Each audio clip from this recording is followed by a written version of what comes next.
guys, welcome back to my hair review and lifestyle channel. My name is Agape, like the love, and today we are going to be talking about Gilmore Girls.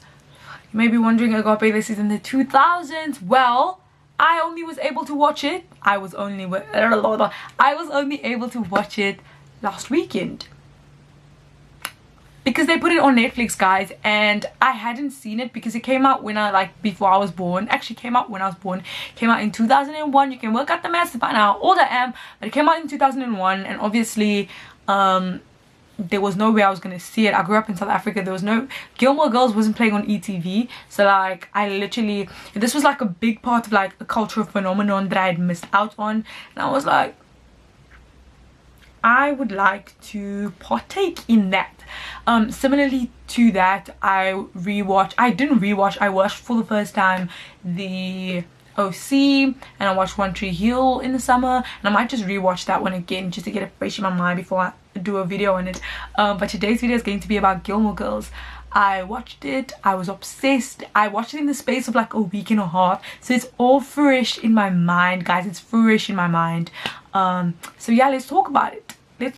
Before I get into it, please don't forget to like, comment and subscribe, and tell me what other things that you want me to watch or review. I do mostly like music because I think I consume and I think I can speak more on music. But series, I love series and I love watching series, and there's so many series that I watch, and so it would always be nice to like talk about them and just like dissect them a bit more further, like not just on Twitter but like further just going about them.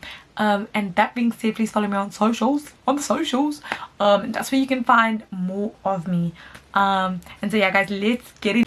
So guys, the first thing that we need to talk about, the elephant in the room, something that I was not warned about just watching the show, right? I'm going to go through each character as I go, talk about each character and talk about like dynamics that they had with other characters, and then talk about the series as a whole, whether I would recommend it, whether I wouldn't. And I think that's the format that I'm going to be going with whenever I review like movies and shows and stuff, talking about characters and then talking about the show as a whole. One thing that I was not aware of before watching this show was, guys, Gilmore Girls is like codependency 101. So I'm gonna start off with Lorelai and then start off with Rory. I actually loved Lorelai's character, and I think I was not only able to sympathize with somebody who had a child at a young age, but just the if you don't succeed, try again type of thing that she had with, in terms of like relationships that she was going to have. She really didn't give up. There were time periods where she was like, yeah, this is probably not going to happen, but she didn't give up. She sometimes went into situations maybe a bit too quickly, and sometimes she made rash decisions, but she really persisted when it came to her love life, which I can commend Lorelai for doing so. And I think I love her character because she was so witty, and so many things could be masked under, so many things could be masked under joke, but her quick comments and just like the back and forth that she had with her parents was something that I found to be very, very entertaining. Like I feel like Lorelai sometimes carried the show with how witty her remarks were, and I don't know how much of that is improv or how much of it was scripted. I felt like it was such like, even though the episodes weren't that like, no, the episodes were long, I was just like, that must have been a lot of dialogue just to remember, because not only was it a drama, it was more like a drama slash sitcom type of thing where the episodes did follow on from each other, but the way in which they spoke, it was very like conversational, almost, to be like, oh, it wasn't like full on drama, but it wasn't like comedy. It was the combo in between the two, which I really appreciated. I thought that was, I really enjoyed that. Yeah, so with Lorelai and with Rory, sometimes people are annoyed with Rory's like voice. I wasn't. I just feel like it was also just masked in like her personality. She was quite like timid when she started off. She was quite like in her own bubble. She did have a friend, but like she kept to herself. She kept to herself when Paris wasn't trying to be her friend. Her personality, to me, I definitely think developed and developed over the course of the series. Because I watched it, normal people will watch a series like that and they'll watch it over the span of like 7 years. It went to 7 seasons, right? But for me, I watched it literally in like a week and a half, and so I saw this sudden but like creeping on me, the evolution of Rory's character, the just independence that she was able to have, yet still being able to come back home and stuff like that. And when I talk about that, I'm going to talk about the codependency that she had with her mom. And it's funny, it's not funny, but it's weird that these concepts are becoming new to, I would say, becoming new to me and becoming new to the general public. Because when you first hear about a show like Gilmore Girls, you think, oh, okay, it's a mom and the daughter and they're really close because they grew up, they were just like, it's a single mom and the only child, right? They grew up together, it was really cute, and that's why they're so close, right? But it has a sense of codependency in, and I want to read you the definition of codependency. And it says excessive emotional psychological reliance on a partner, typically one that requires support on account of an illness or addiction, right? That one was quite specific, but I still think that there was a lot of codependency within the relationship with Rory and her mother. I think one of the things was that whenever Rory or Lorelai would get into a relationship, the other one was so hesitant, not only to tell their parent, like tell their daughter or their mom about the relationship, but it got to a certain extent where they were in fact relying on one another to almost even seek like validation in their actions. And it got to a point where I was like, this is a tad bit unhealthy. Like Rory was very scared to take certain steps even within her own independence, because of, oh, my mom's gonna say this. Like, I think there's a fine line between having a healthy relationship with your parent and codependency, and I feel like there were some instances where the show did actually cross the line between the two. I think it also has to do with Lorelai's childhood, and Lorelai didn't really have, I don't think Lorelai had enough like age mates and friends of her own, because yes, your child can be your friend, but first and foremost your child is your child, and there's a certain level of like authority that there's a balance between the child and the parent, and sometimes it just lacked that balance. And in decisions that they'd made, for example, Rory's just decision that she was like, I'm going to leave Yale, obviously she came back, but like just the decision that just Bram's decision, and then her not talking to her mom. But also I do want to say that I remember being in English class, and one of my teachers, we were talking about Shakespeare, and we were saying that how some people, we were talking about, I think we were talking about Romeo and Juliet, and we were saying how people thought that Romeo was like depressed after is her name Rosaline? Yeah, her name is Rosaline. Sorry, I went blank. I had to go back.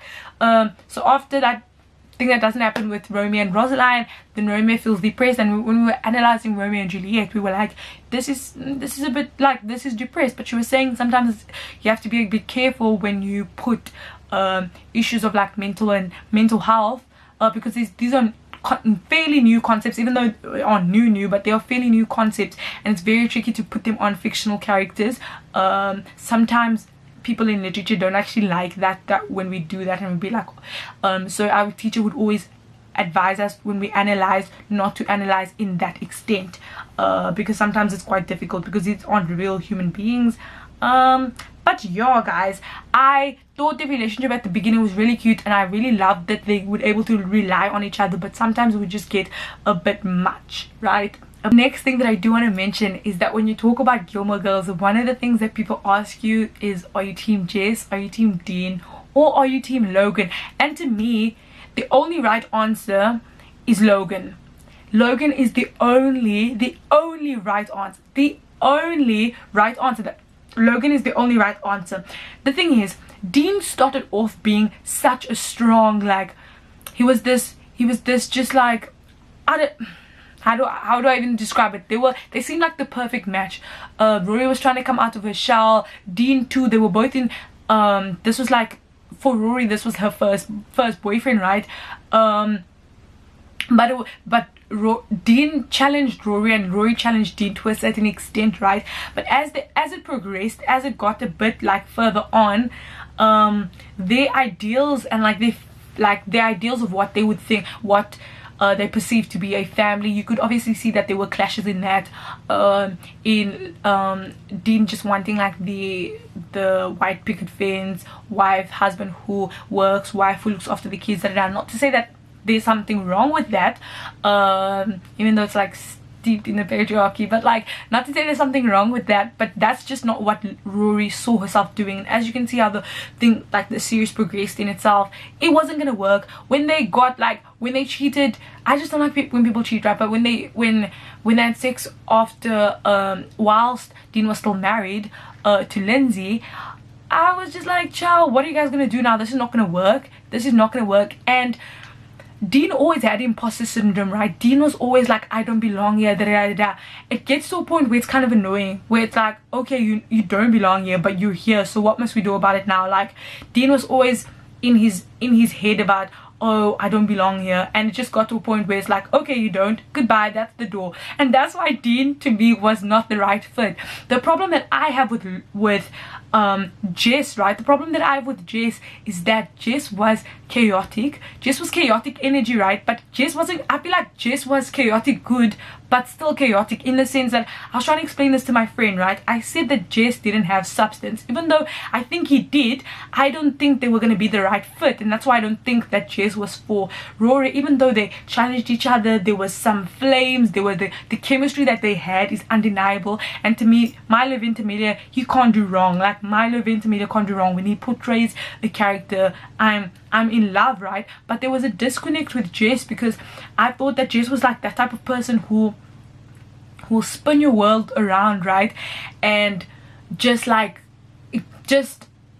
fiery.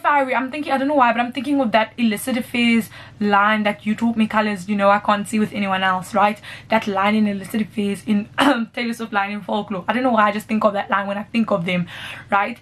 Chaotic, but the reason why I say he lacks substance is that, like, what was he going to do? There was a certain element of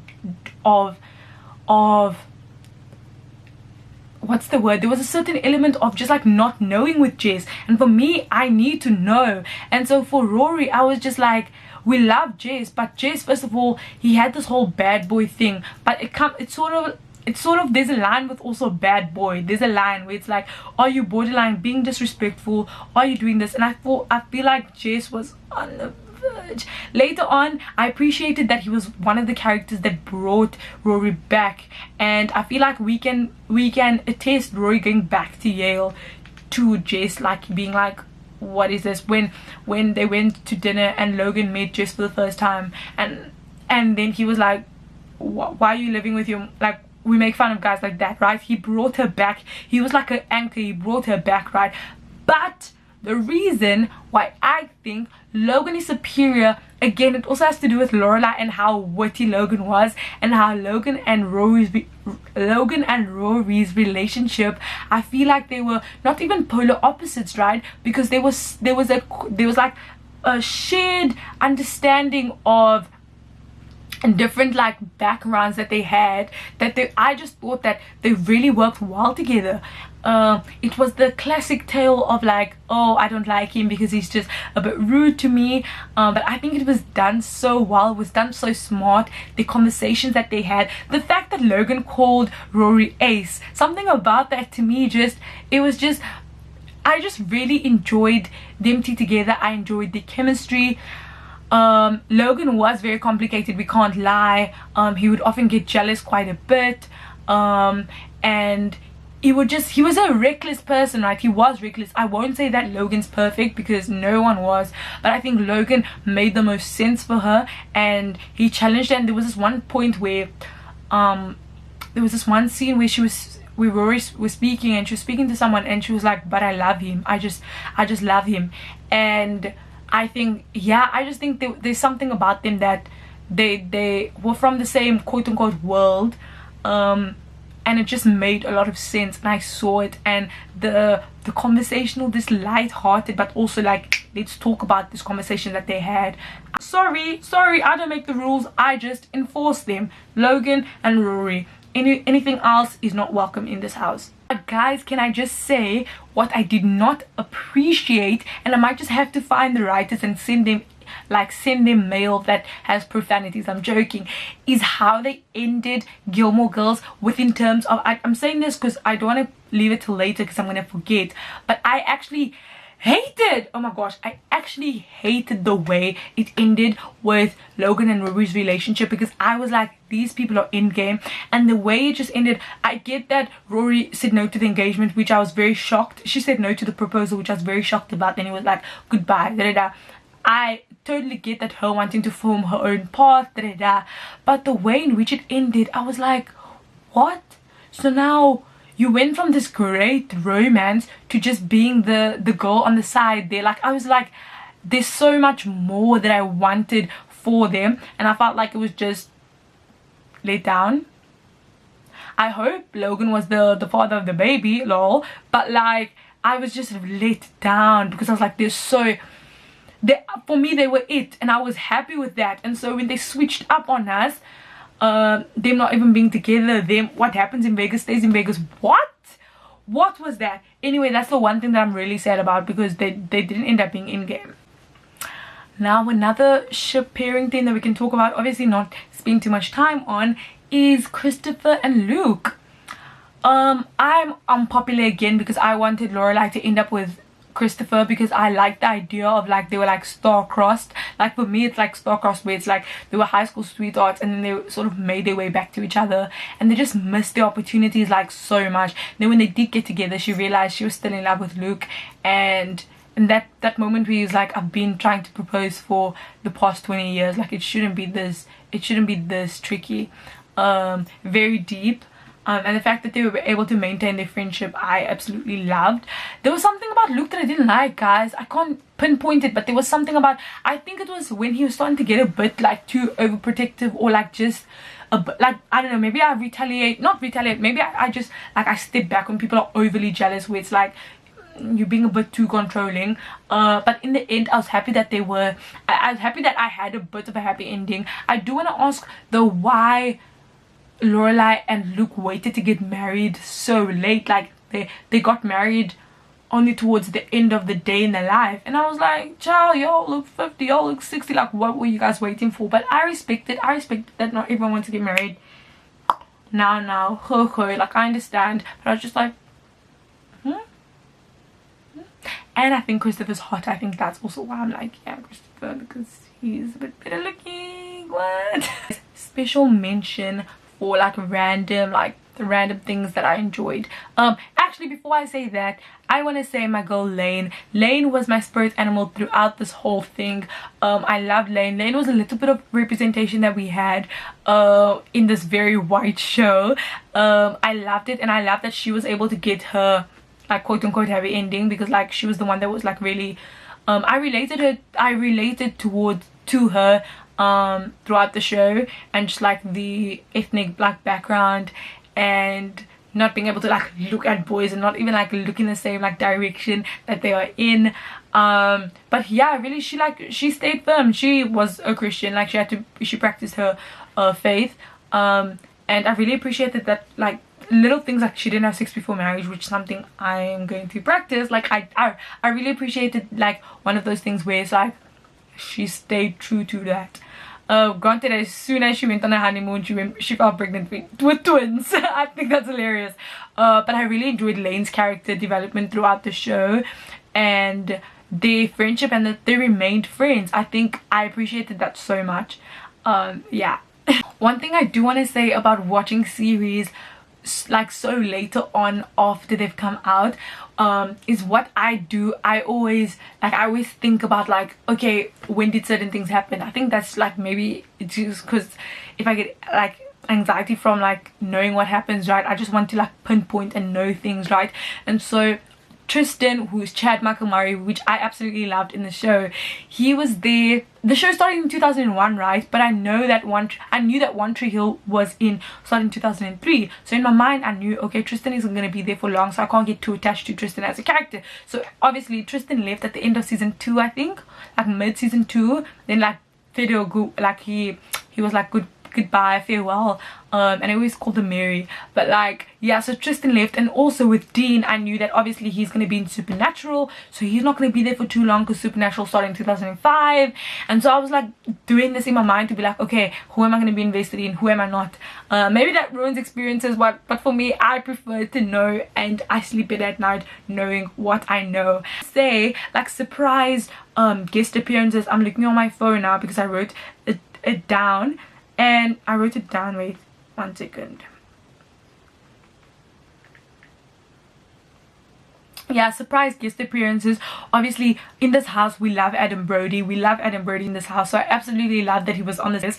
And then there was one episode where Rami Malek was a church boy that was like when Lane was still going to Seventh-day Adventist College. Then he was one of the people in the church circle, and I thought that was hilarious because it's like, yeah, we love a good Oscar award winner. Like, he's just okay.